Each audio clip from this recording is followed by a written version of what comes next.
Hello, everyone.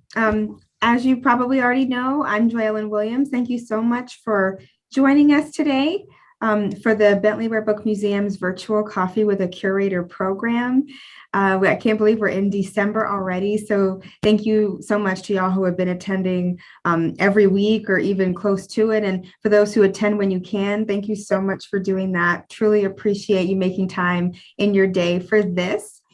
And I also, even though most of you already know her, I would like to introduce my boss, Dr. Tamara Livingston. Yes, she just raised her hand. So Tamara attends every week, but for those who may not be familiar, she is the executive director of the Department of Museums, Archives, and Rare Books. And so she's going to be talking to us a lot today as well.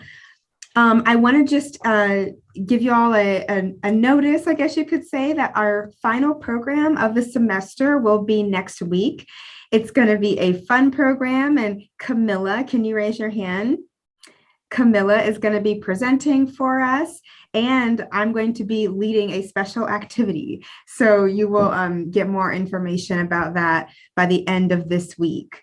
And so I wanted to just let you all know that. And I would like to give a small kind of disclaimer for today's session. As you know from the email, we're going to be discussing a sensitive topic today, nuclear weapons. We will especially discuss the work of the Manhattan Project that led to the development of the cataclysmic atomic bombs of World War II. This topic is not only sensitive, but may be painful or upsetting for some. So let's just try to be respectful of one another's feelings. And the goal of this session is not to necessarily debate the ethics of nuclear weapons. The goal of the session is to discuss how the impact of atomic energy and nuclear weapons is evident through the printed word in various formats. Our goal is also to discuss how experiences with atomic bombs and nuclear weapons are represented through diverse voices and how the Bentley Rare Book Museum is collecting these voices. So just wanted to put that out there because it's a difficult topic to talk about, but I think you're going to find this session to be very interesting. And Dr. Livingston's also going to talk a lot about how we connect these pieces and how we kind of develop a collection surrounding this topic. So it's going to be a different kind of perspective, but I think you're going to enjoy it and learn a lot. So let's go ahead and move on to our Andrew segment. And so interesting, I don't know, Andrew, was it difficult to find a place? It took a bit of looking, but I finally found, I believe this is the perfect location for today's topic. Wonderful. Okay, so Andrew, is it in Las Vegas? No. Okay, that rules out what I was thinking it was. Okay, so not in Las Vegas. I must say I'm gonna be just taking wild guesses here. I think I'm assuming you're in the United States. I am, yes. Okay. So can you give us a region of the country, if you don't mind? The Midwest. Okay. Midwest. Colorado. Someone said Colorado. No.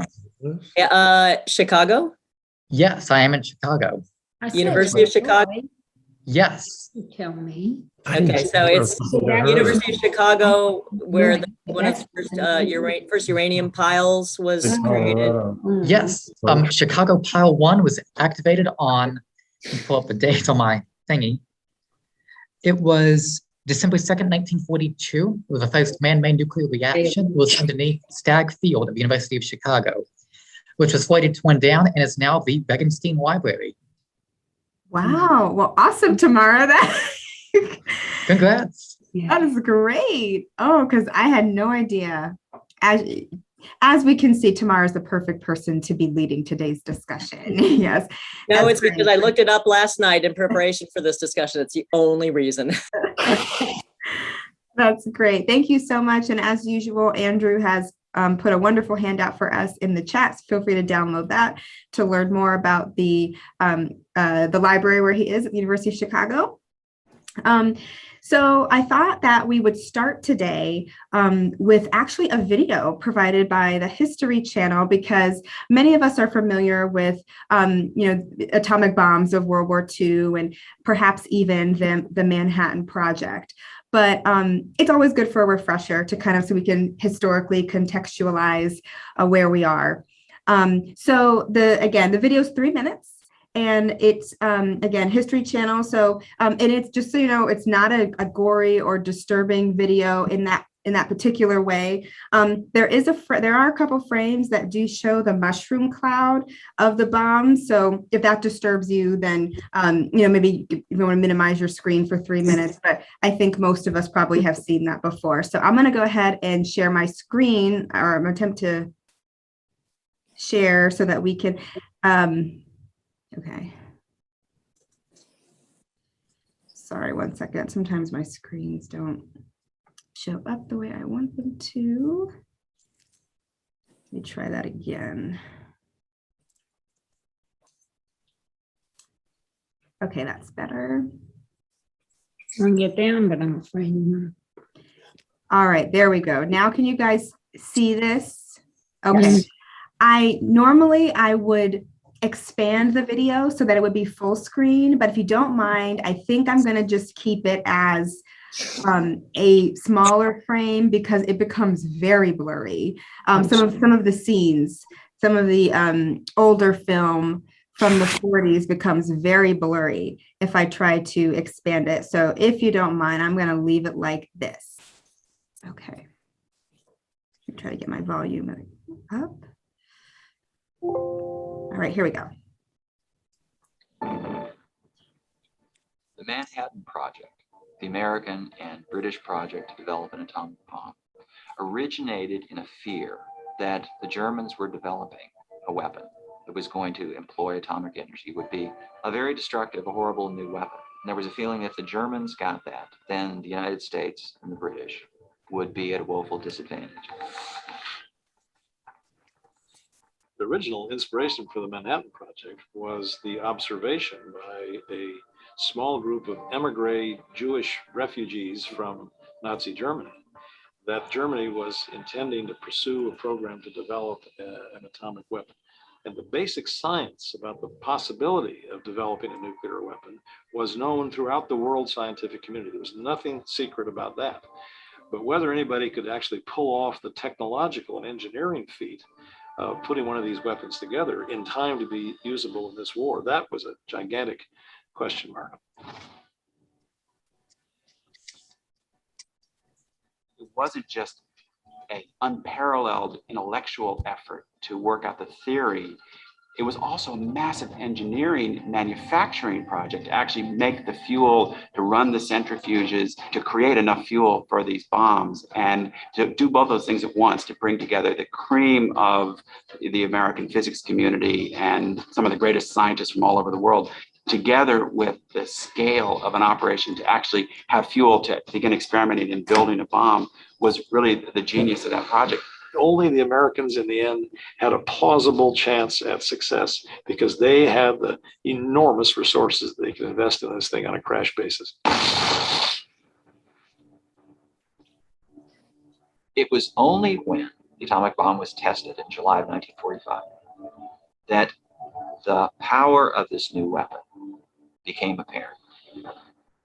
It was understood this was a qualitatively different kind of weapon that would not be just another weapon, but be a war-winning weapon in and of itself. By that time, the war in Europe is over.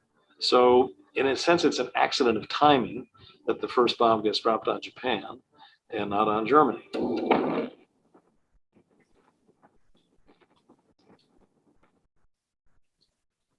It made possible a swift ending to the war, and it posed Roosevelt's successor, Harry Truman, what some people thought was, or should have been, a difficult question: whether to use the bomb. Now, apparently, Truman didn't consider it a difficult question at all. You got a bomb, you're at war, use the weapon. He afterwards said that he gave the order to drop the bomb and hardly had a second thought and slept soundly that night. I'm not sure he's telling the full truth there, but he certainly did think that it was the right decision, and he apparently never had any serious second thoughts about it.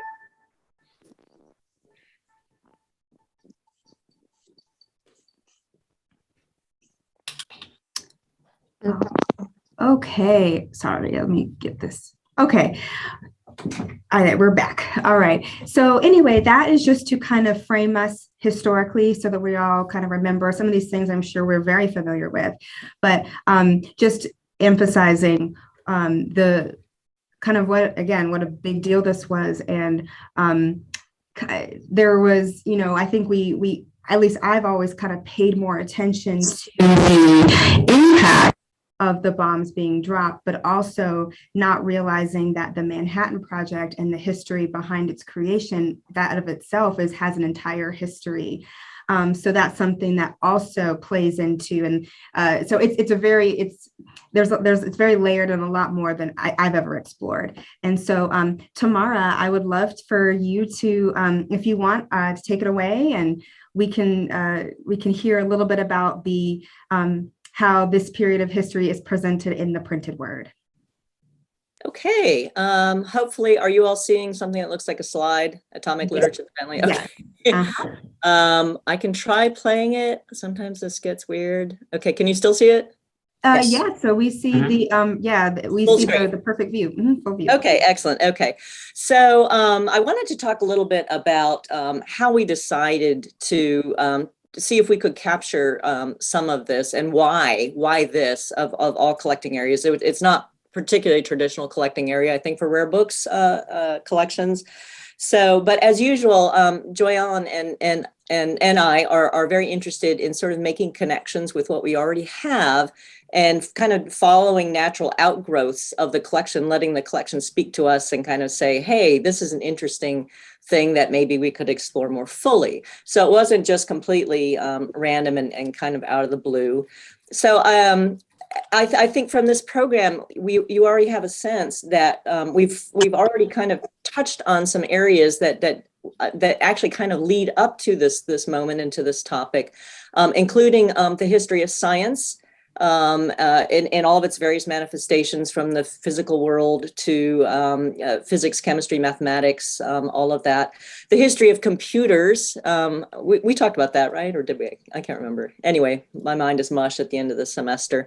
But we do have a work by Charles Babbage, who is considered by many to be the 19th century inventor of the first, what we would call today a computer, a calculating device. And you can see his analytical engine there, all made of beautiful gears and dies, completely mechanical. But the idea was, let's take some of these mathematical processes and let a machine do it. And so maybe that would reduce errors and just make life a lot easier. So kind of following that through and seeing what computers were used for, they kind of went two different directions. Business applications certainly was a big one. But then there was sort of this other area. And as we will see, it seems to be typical of human beings. Whenever there is warfare involved, science is often harnessed to do things for it. And that is exactly kind of what a lot of this technology began to be used for. Pulp Fiction is another area that we began to collect in and are very interested in, and I'm personally very interested in it. But sort of the capturing the imagination of authors and of course science fiction authors, as we know, oftentimes seem to be kind of prescient in predicting things that actually do come to pass, and maybe this is just because they are tapped into the human imagination, which is responsible for a lot of these things. So it kind of made sense. And as I was following the history of computers, again, I noticed there was a really strong intersection between development for military uses. You know, when you have warfare, you have to be able to calculate where your shot, where the bullet of your gun is going to land, where your weapons are going to land, how all of that projectile. And then this idea of, okay, how can we make different kinds of weapons, new propellant devices, these kinds of things. So that it was a direction I was seeing. I will be frank, I also have a personal connection. My father is a scientist. He's a physicist and a chemist, but he did work he was involved in nuclear weapons testing in the 1960s. And here's a photograph of the little feller. This was at the Nevada Proving Grounds, and he is one of the gentlemen standing on the right. And his job was to measure EMP. There they are standing with no really minimal protection. And unfortunately, a lot of his colleagues are not around because of that. He, for whatever reason, is. He's 86. And his records are actually, some of his records are actually in the, there's a nuclear museum, nuclear testing museum in Las Vegas, which is why I guessed that first. Andrew, as far as that goes. So anyway, so I do have a little bit of a personal connection and interest, and very interested again in sort of, you know, scientists' involvement in weapons manufacturing. So when we think about this, okay, if this is going to be something that we are going to collect in, what direction do we go? How do we even begin to develop this collection? So I'm going to propose a couple of things that ran across our minds. So one was sort of looking at the Manhattan Project itself. Okay, because what we have here is we have certainly this government project. You've got a bunch of scientists who are all doing their independent research. It's bringing them together. Scientists love to solve problems. So there's the stories of scientists, there's their writings, there's works about them. This is Robert Oppenheimer representing sort of the scientific endeavor. Robert Oppenheimer, of course, was a key figure in all of this and was also in charge of the Los Alamos lab for a number of years. Major General Leslie Groves was in charge of the military apparatus and really kind of was driving the whole thing. And you could see there's an uneasy tension between sort of the military and scientists at various junctures. So that's an interesting thing maybe to see. And we do have actually kind of a government document that we're going to share with you. So not the most exciting thing when you think about collecting, I mean, government documents, scientific reports, but still a little bit interesting too, if we narrow it down to this time period, 1942 to 1946. So that was something we kind of thought was interesting. Just so you know, if we wanted to follow this through, the Manhattan Project sites, as you can see, first of all, it wasn't just limited to the United States. There was participation also by Canada and also by the UK, although I would say sort of the operations were monopolized and dominated by the Americans. But you can see there are a lot of facets to this. Oak Ridge, Tennessee, there's some interesting stuff about that. The Los Alamos site, of course. The Hanford Engineer Works, where plutonium was manufactured in Washington State. We've already talked about the University of Chicago a little bit. So you can kind of see that this would be, again, if you wanted to collect in this area, you might want representation from of works dealing, perhaps oral histories, dealing with these various sites, or maybe doing a deep dive into one particular site. So that is something that we're considering. Of course, there is the pivotal moment. We could also be focusing in on a very pivotal moment, really 2 months, July and August of 1945. Everything leading up to the Trinity test, which was in July, which said that, yes, this bomb will work. And to the actual use of 2 bombs in 1945, August 6th, and these are going to be key dates for us when we talk about one of our government documents, used on Hiroshima, and then a second weapon, a slightly different weapon used on Nagasaki on August 9th. And that is another, taking that moment, really, I would say July, knowing that the bomb is now here, it works.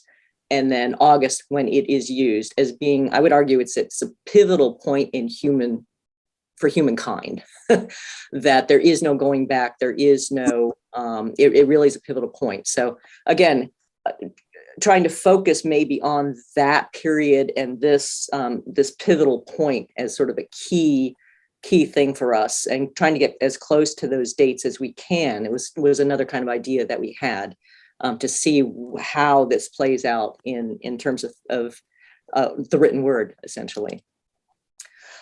So one idea going into that quite directly is, and I asked the question, what about the perspective of Japanese and survivors? And there were survivors of these bombs. And yes, indeed, it turns out there is, I don't know very much about it. Maybe some of you all do, but the survivors are called hibakusha, and there is a literature from these. And you can see some of these dates. Tamiki Hara is on top. He published a work in 1947, essentially having to do with the bombing of Hiroshima. And Yoko Ata, her work was actually written much earlier, but she wasn't able to get it published until 1950. So again, I would consider that within the time period. There's a big challenge there. Language is just a huge challenge. Not a lot of this stuff is translated, which is bizarre to me. So yeah, so I have a lot of questions, not really knowing too much about this area, because I would think that would not be an issue. Now, we do have some translations of these works, but they're not as common as you might think. So I don't know as much about that, but am curious about that, certainly. And then, of course, a very easy tact is to focus on popular culture, atomic culture. And we could also say that not only was this a pivotal moment in human history, but it also immediately launched essentially the Cold War, because remember, the bombs were not used on Germany. They were used on Japan. The Soviets were, basically they knew what we were doing, and they got the information very, very quickly. And so pretty much as soon as the bombs were dropped and the war was declared over, the Cold War started. The concern then was that, okay, we know that the Soviet Union now has this, and this is going to be we know that very quickly other countries will also have this technology. What are we going to do about it? And so popular culture is fascinating in general, but again, we could use the tactic of trying to hone in around that pivotal period to see how quickly things kind of disseminated and what were the ideas that people had regarding this. And so I just listed at the top of my head, it's a massive area, massive. And I don't know how many of you are familiar with sort of the original meaning of Godzilla. Do we have any Godzilla fans, or anybody knows what Godzilla is all about? Well, I know what it's about, but what is it? Yeah, go ahead. You don't. Oh, okay.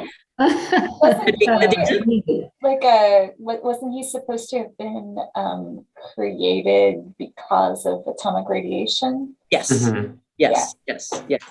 And in many ways, I've also read that he was sort of represented as Hiroshima. I mean, the scars, and the burning, very much reminiscent, of radiation sickness. And so that he was this monster, this terrifying force that no one could stop, that was born of this absolute devastation. So we tend to think of it as just kind of a funny, scary creature movie. But no, it was this idea of mutation, which it begins very, very early. And then just this uncontrollable destructive force.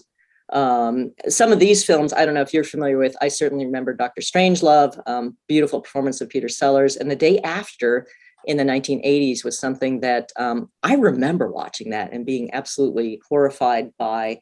So even in the 80s, you're still seeing these films of nuclear war and sort of apocalypse. Literature, I just pulled out one, On the Beach, Neville Shute, which we just recently acquired. And Joellen, I don't know if that's a first edition, but this was a very early 1957 a book portraying sort of waiting for the radiation clouds to come and kill you and how different people reacted to that. So again, this is a fairly easy to collect, and the question is, how do you rein it in and how do you make it make sense? One of the things, again, since I'm a science fiction fan, I was curious to try to see if I could find the earliest science fiction story published about nuclear weapons or atomic energy, close to the time of the bombs that were dropped on Japan. So that August 1945 date being kind of key. So the earliest one that I could find was a story by Theodore Sturgeon, who is considered by many to be sort of a grandfather of science fiction stories, prolific writer, enormously respected by science fiction writers. He wrote a story in 1946, so very, very close to our date, called Memorial, in which he mentions the Manhattan Project in Hiroshima. As you might guess, it's not a happy story. Things end badly and the world gets destroyed. So a lot of happy stories are coming out of this. And that was first published in April 1946 in Astounding Science Fiction. So that's actually all I have as far as my slideshow. I'd like maybe Joellen, we'd like to show you our pieces and then maybe just talk maybe broadly, or do we want to open up for comments? Joanne, I'll turn it back to you and you conduct how you want. Oh, absolutely. Thank you so much, Tamara. First off, I wanted to see, does anyone have questions or comments about anything that Tamara presented? I know I learned a lot. I was taking notes. Anyone have any connections, comments, or questions that they'd like to share?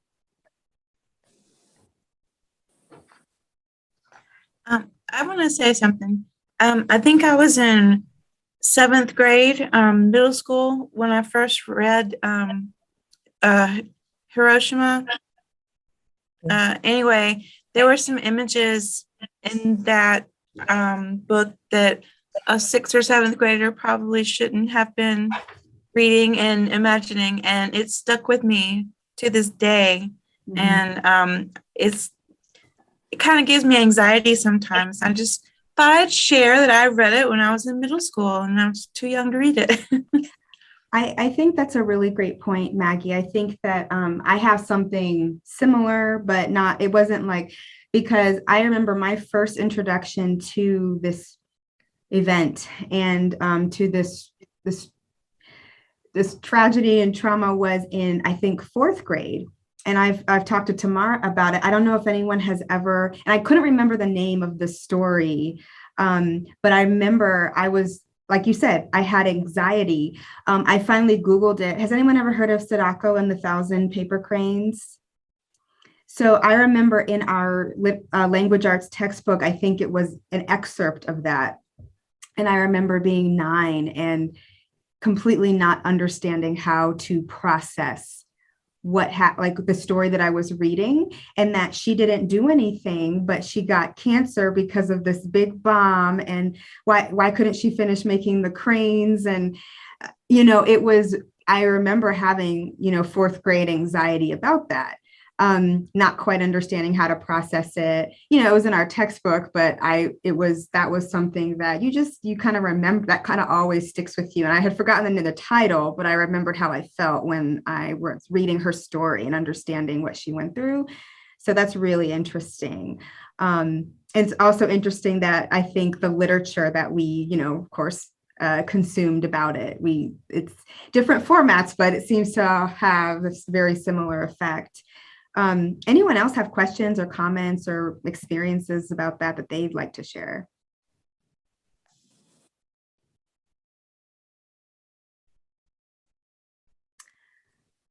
We've got a comment from Kelly. Yes, fascinating connection with Tamara's father. Interesting. Someone trying to find out if their grandfather worked on the project. That's a good point, Kelly. Kelly wonders if some of the collection could be used for personal or genealogy research. One thing that I have noticed when, now again, I'll show soon, out of the 3 pieces that we're going to look at closely, 2 of them discuss the actual Manhattan Project and its development. And one thing that I've noticed is that some people are named, but a lot of it, both authors of these pieces emphasize that they always say many minds and many hands. And I don't know, maybe some of those minds and hands weren't always, their names weren't, always, they weren't always named, or they didn't, this project wasn't attributed to them. But that's a really good question. I imagine at a certain level, maybe some people who worked on it really weren't, maybe they might have a personal testimony, but in terms of their names being listed, that's a great point. Really interesting. All right. And if you have more comments, just unmute yourself or go ahead and put it in the chat and I'll make sure that I see it. But I wanted to go ahead and show y'all some of the pieces that we have. And I have scans, but I wanted to just show y'all first. I wanted to show you kind of what it looks like. This is the first one that we are going to see up close when I show the PowerPoint, atomic energy. So this is a government report, and we see it, this paper. It has almost like an ephemeral look to it, as we see here, and a lot of math in here, a lot of technical language. So, and what I'm really interested in are a lot of the bibliographic clues in this, even in just in the front, the cover, and in the title page and copyright page, that help us kind of understand what the reason why this text was produced. So I think we're going to get into that in a minute. The second one we're going to look at, this is basically an autobiography, kind of about one period of time, but this was written by Arthur Holly Compton, and it's called Atomic Quest. And he played a very large role in the Manhattan Project. And this is kind of a memoir of what he saw. And also, way more so than the government report, he actually reflects on the ethical conflict that he had, and that many other people had, when it was time to make the decision to actually drop the bomb. And then our third piece, Kuboyama and the Saga of the Lucky Dragon. It's a beautiful piece by a text by Richard Hudson and illustrations by Ben Shand. I don't know if anyone's ever heard of Ben Shand, marvelous illustrator. But this piece actually highlights an individual story, because, and this book actually talks in the dust jacket, it talks about, with an atomic bomb or a nuclear weapon, it's a weapon that can produce a mega death. So that means a death of, so many people at once. But what happens is we hear those numbers, and that's jarring. But what we lose are the individual stories. That's not just, 10,000 people, 100,000 people, 1 million people, but those are also individual people with individual stories. And so that's what they tried to do here, was highlight one of the Japanese fishermen that was exposed to a test of the H-bomb, and what happened in the 7 months of his life after that. So really fabulous pieces that we are going to kind of start with, and then we can talk about that. So I have some this is just some images that, let's see. Okay. So this is how atomic energy looks on the cover and in the title page. So this is called Atomic Energy, a general account of the development of methods of using atomic energy for military purposes under the auspices of the United States government. So what a title. And 1940 to 1945, so 5 years of history. This has also been shortened as the Smith Report, which you might see because of its authorship, Henry DeWolf Smith. He was an American physicist, and as you might have guessed, a big participant in the Manhattan Project. He was also a member of the U.S. Atomic Energy Commission and the U.S. Ambassador to the International Atomic Energy Agency. So major player here. This piece was, as we can see here, we get in publishing information. It was published in the U.S., but then it was reprinted in London. So we see here that the dissemination of this piece was not limited to the US, as we might expect. Citizens all across the world were interested in this account of the Manhattan Project and this account of developing such a powerful and destructive weapon. Jalen, can I jump in real quick? Please do, at any point, please do. So the timing of this is very interesting. So here's the deal. The Manhattan Project, as we all know, was super secret, top secret. Nobody was supposed to, really to the point where workers at the Oak Ridge, Tennessee plant, remember, and we were also manufacturing stuff. We were preparing the remaining uranium. We were manufacturing, we were actually building this stuff. So the challenge became, how do you have all these workers and keep them under wraps? But they managed to do so that you could have been a worker at the Oak Ridge, Tennessee facility and have no idea what you were working on. And that's come out in some oral histories, which is really fascinating. But after the bombs were dropped on Hiroshima and Nagasaki, there's no hiding it. The cat's out of the bag. And the government never likes to, publish. So the challenge was, okay, and remember, the decision was made fairly quickly. So this thing had to be turned down very, very quickly. This is not usually the way the government operates.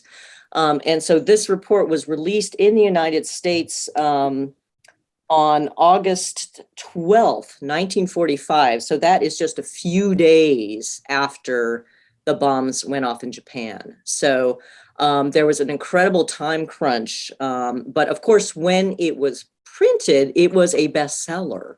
I mean, everybody wanted to know. So that's kind of fascinating. And it was written mostly about the science, trying to translate into layman's terms, and not so much about any ethical dimensions. But I just want to mention the timing on that. So this UK one was the closest one we could get to the United States one. But remember, the UK was also involved in the Manhattan Project as well. Right. So it kind of makes sense that it would be reprinted there as well. That makes total sense. And actually, I think your comment about the timing and how, I'm not saying this was, thrown together, but I look at its structure and I see there's like rusty staples in here. They were just trying, this was definitely something that it looks like it needed to be made accessible and needed to be made accessible fast, because I imagine, of course, people wanted it. And this was something that the whole point of this was just the information. It wasn't so it's just interesting that some of those clues there. Another thing, you might see this book plate from the library of Adele and Erwin Tomash. Erwin Tomash was the son of Russian Jewish immigrants, and he was actually a pioneer in the computer industry. He founded the Charles Babbage Institute at the University of Minnesota. So again, we see those cool connections that Tamara mentioned earlier. And one thing that this is kind of going on to, let's see, sorry, one second, I'm gonna try to get myself, there we go. We've got a foreword and a preface. So we've got a foreword by Lieutenant Groves, who oversaw the Manhattan Project. And he also oversaw the construction of the Pentagon, if anyone's curious. And then we've got a preface. We've got the H.D. Smith. So one thing that I think is interesting about H.D. Smith's preface is that, as Tamara said, they're trying to explain very complicated scientific, very scientific endeavors for people. And I thought it was interesting here how he said in his second sentence, the average citizen cannot be expected to understand clearly how an atomic bomb is constructed or how it works. But there is in this country a substantial group of engineers and scientific men who can understand such things and who can explain the potentialities of atomic bombs to their fellow citizens. So basically saying we're going to water this down so that, people with some knowledge can understand it, and then maybe they can explain because so really trying to explain what they did, it was going to be very complicated. And we see the table of contents here, which you can see statement of the problem, administrative history, progress, administrative history, metallurgical project, plutonium production. So again, very technical. This is not something that I think, again, just very much sticking to the technical nature of it. We don't see anything about, ethics, whatnot, or the moral implications. And at the back, we see some advertisements of other USA government publications that have been reprinted by this office. So again, this is very much a report, very much a government document. So that's what you get, but it's interesting to kind of read between the lines, and as like Tamara did, figuring out the time period, figuring out when this was disseminated, even how it was put together and what that says about, did they think people were going to save this? Doesn't really look like it wasn't something that was like a grand, it just looks like something that everybody needed to read. I don't know how many people got through the whole thing, but it's just a really interesting piece there. One perspective of the US government and what they chose to share. And they did say a lot of it was a lot of things that they could not share because it was classified information. So they made that clear in there as well. So this piece, Atomic Quest, is a little bit different. And this one— Well, before you go on, can I tell a funny story about the Smith Report? Oh, yes, please do. Okay. So the Smith Report, of course, is in English. And of course, it was disseminated here and in the UK and English-speaking countries, Canada. But of course, we were concerned immediately about what the Soviets were going to do and how much knowledge they had. And I read a story, I don't know if it's true, but if not, it makes a great story anyway, that there was an issue with different print runs, and some information was actually left out of a particular print run.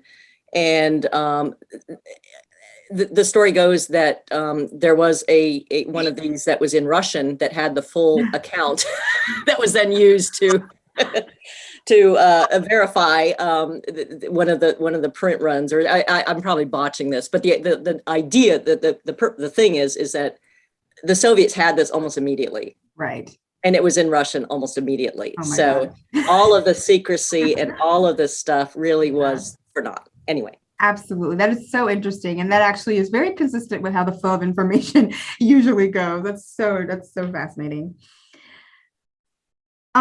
So Atomic Quest is another piece that Tamara collected. And I think this is such a wonderful, because we just looked at a government report.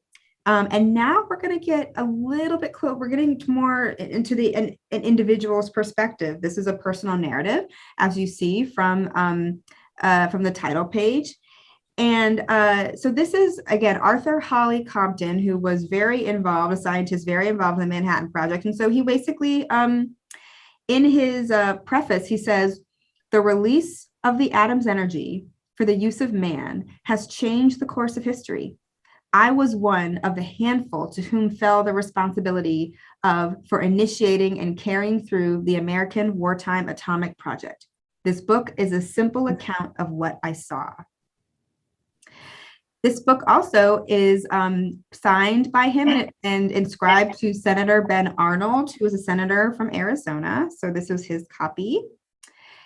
And one thing that I think is interesting, the chapters are divided into very words that I wouldn't have expected. So as we saw these really technical chapters in the Smith report, in Atomic Quest, the chapters are vision, faith, work, choice, and hope.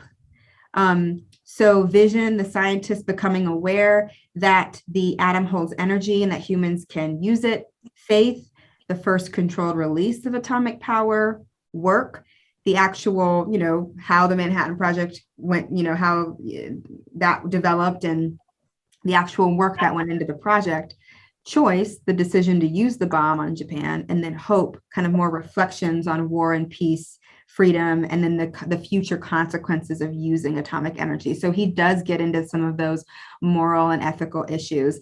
And I also like that this book has a lot of photographs, as we can see, the author's ID badge, which you see on the right, and then some workers and developers of the Manhattan Project, including J.R. Oppenheimer and people that have names we know. So we see some of those photos that are also in there.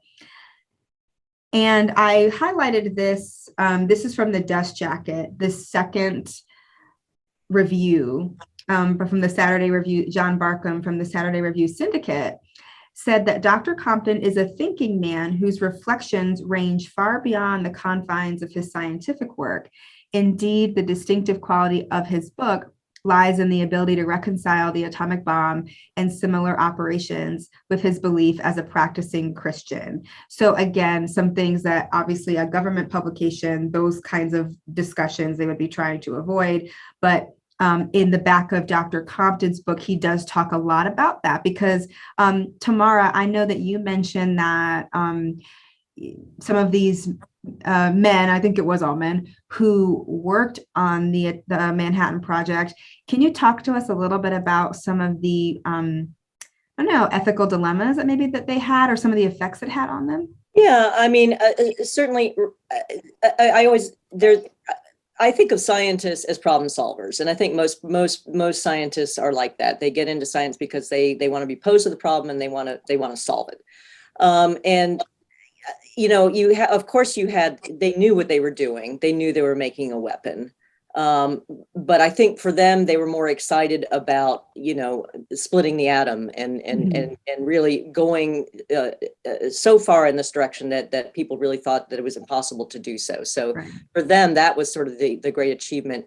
After the bombs were dropped, there were different reactions among the scientific community, but many scientists were absolutely appalled, and they were also appalled because it seemed that the military wanted to take over all of the operations of nuclear weapons, and there was a strong desire to separate out because they didn't want to further militarize scientific endeavor and harness this. So there was continued nuclear testing, as we know, for several years after that, and then there were a lot of restrictions put in place.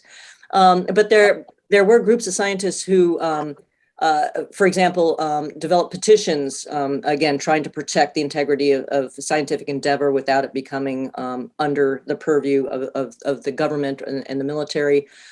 There were scientists who proposed that now that we had this weapon was out and that others were surely going to develop very soon, that we needed some kind of one world government situation in order to make sure that nobody else uses it ever again.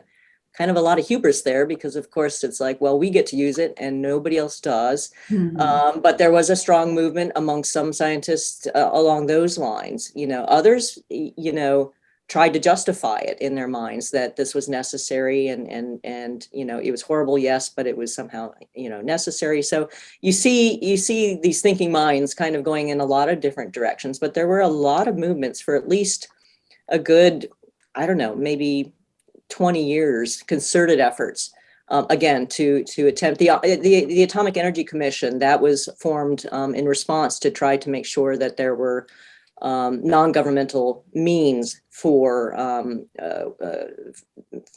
what to do with the results of the scientific inquiry. So, yeah, a lot of different things going on there. Interesting.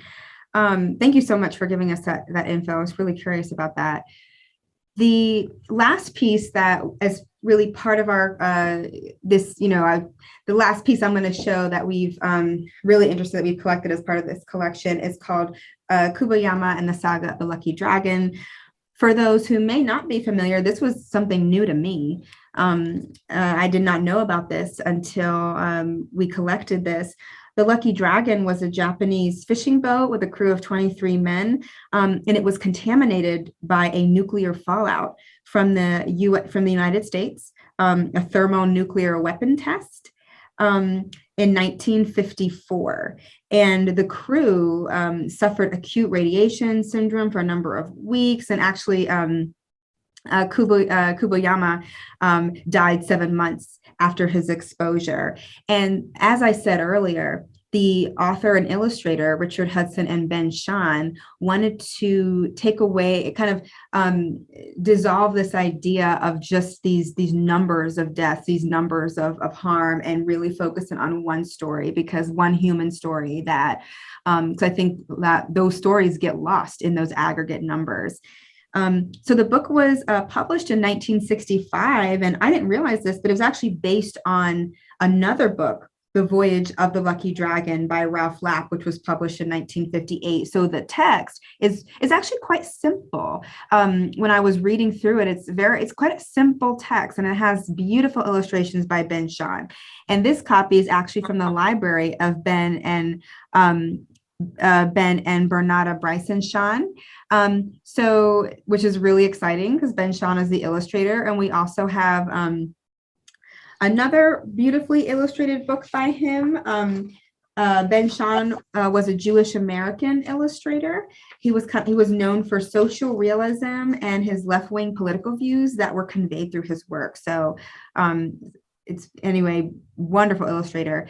So this book contains actually a combination of reproductions of Shahn's color plates and monochrome illustration. So this is an example of the monochrome illustration of Kuboyama, who's actually his, and because of the radiation poisoning that he had, his skin actually became very, very dark, and which is, I think, what the cover, I think, is kind of alluding to as well. And so anyway, really, really interesting. So These are additional illustrations are beautiful.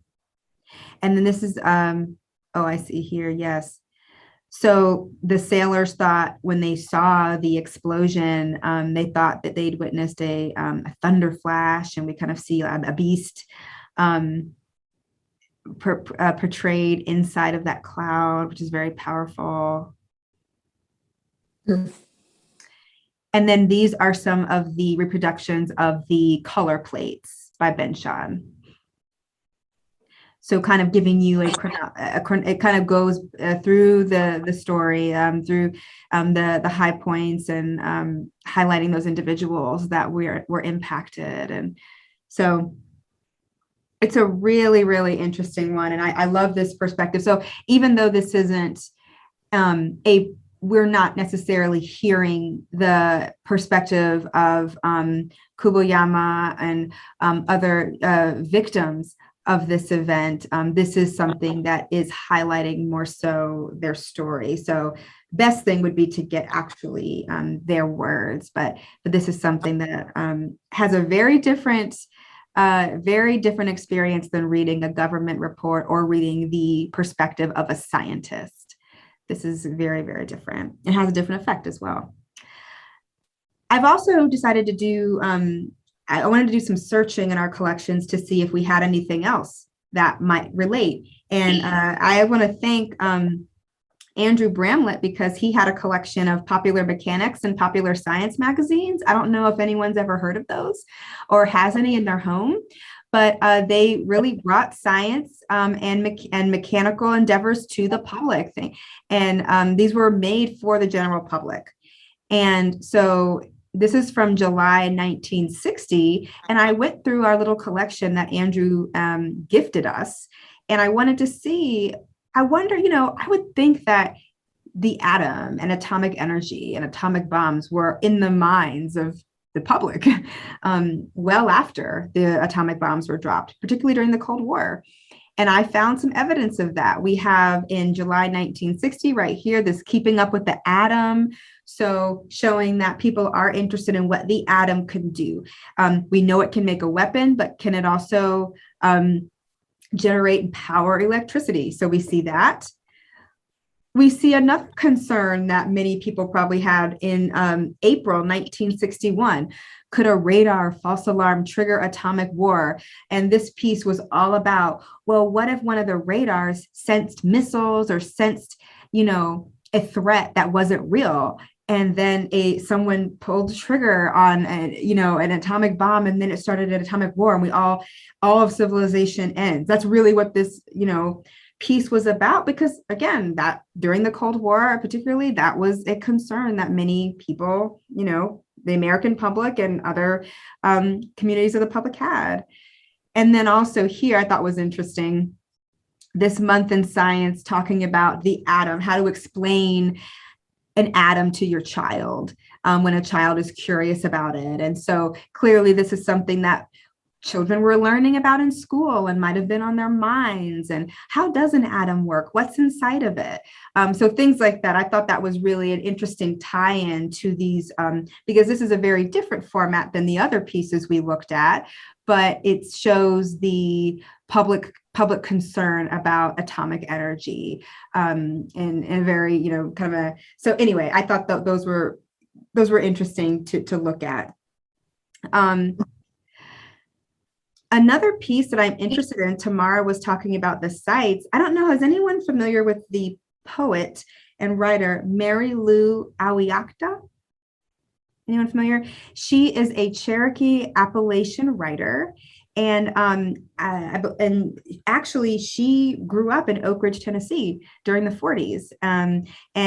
So I'm like, oh my goodness. So, and again, something we often don't think about is that the Manhattan Project had facilities and lands that were on the ancestral homes of indigenous people, including the Cherokee.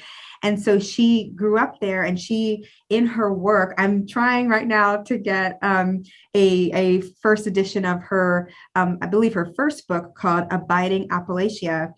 or by Appalachia, and it's all about kind of her reflections on growing up there, knowing that this weapon of mass destruction, it seems that it's being developed so close to home, but realizing that in order to, I think she's exploring the idea that it's being created to protect so many, yet but also it's kind of I guess you could say kind of a tension about how it's being used to protect some, but then her community and other communities, they're endangered by it. So I think she deals with that in her writing. So that's something that I'm also a perspective that I'm also looking at, which relates to one of the sites. So that's where we are. It's as Tamara mentioned, I don't think this is a popular collecting area for rare books, but an interesting one. As we can see, there are so many different types of printed text that talk about it, and that in different ways. So does anyone have any, I don't know, comments, suggestions, questions? It's fascinating. Yeah, I think so too. It wasn't something that, again, I have to give credit to my boss who really kind of introduced me to this, because I mean, you know about it, but you don't really think about it in this way. Oh, Adina. So I just want to say that I've spoken with some of the curators of Ratellis Science Museum about potential partnership opportunities. I just want to put this out there. Like, I think this would be an amazing exhibit opportunity if that's something that, so anyway, that's what's going through my head right now. That is a great point, because we've partnered with them with the Georgia Marble many years ago, but we haven't had another partnership in a while. And you're right, this would be, because I see this collection right now that Tamara and I are learning more about it. I see it kind of developing and many different areas. Oh, you're right. I think this. And they have a beautiful temporary exhibit space. I'm not sure how recently you've been over there, but and they're really interested in kind of innovative things. So anyway, I'm really excited about thinking about this. Great. Thank you so much. That's a great lead. Thank you, Adina. Anyone else have comments or questions? I know it's an intense topic, a difficult topic, but really worth looking into. So I hope that some of these pieces give you an idea of some of the literature that has been written about it from a variety of perspectives. But were you going to show your? Yeah. Do y'all want to see this? Talking about popular culture, and we didn't really explore it, but there were some crazy things that suddenly became popular. Yeah, I am not showing this, it's a representation of the popular culture that arose out of this. And it just kind of shocked me when I saw it, but I think says a lot about the United States, the 1950s. So anyway, I'm going to share this with everybody. This came from the National Atomic Testing Museum. And so you can see she's got a mushroom cloud, and apparently this was a thing. There were atomic dancers, there were atomic fireball, even fireballs. I think might be related. I saw a package of fireballs in the National Atomic Testing Museum website. This idea of there were toys there in children's cereals. A ring where you could see an atom, and so all of these. Appropriate, well, mostly inappropriate, but really you can just say it's a reaction. I mean, you can't. It is. And I think I found it especially interesting given the location of the National Atomic Testing Museum. It's in Las Vegas, and it kind of grew up. Like Las Vegas actually kind of grew up in response to this. Like they're not unrelated phenomena. This whole notion of the sort of spectator popular culture, like people would come to Vegas to see if they could see the light from the explosions. It's a strange thing, but I do think it's pretty impactful. Yeah. Wow. Oh my, thank you for sharing that, Adina. I actually, because Tamara had mentioned, I had never seen that before. Wow. Oh my goodness. So yeah, that idea of popular culture, absolutely, that came out of that. And I don't know, there's a lot to unpack there, because I'm curious about some of those kind of there's a lot. Interesting. Also with white-headed things, have you ever heard of a nuclear Boy Scout? Mm-mm. it's this Boy Scout. I don't know how he did it. I don't want to know. But he made his own nuclear reactor in his backyard, and it actually worked. And he was, I believe, arrested pretty quickly once they figured out it was him. Oh my goodness. So that was during kind of this whole time period here? It was, I think, more like 70s or 80s. The 70s or 80s? A bit more Wow. recently. Wow. But he actually managed to create his own. Jeez. Oh my goodness. So just long-term consequences, I guess, of, in a variety of ways. So that's interesting. I'll have to look into that too. Well, thank you all so much. I know it's 11:01. Thank you so much for joining us today. And thank you, Tamara, for your knowledge and presentation and for sharing a bit about, just your connection to it. That was really, really interesting. So I look forward to seeing everybody. I'm going to send you all an email soon so we can get ready because, again, next week we're going to do a fun activity. So if you want to participate, I want you to be ready for it. Okay. So anyway, so good to see y'all today, and I will see you next week. Bye.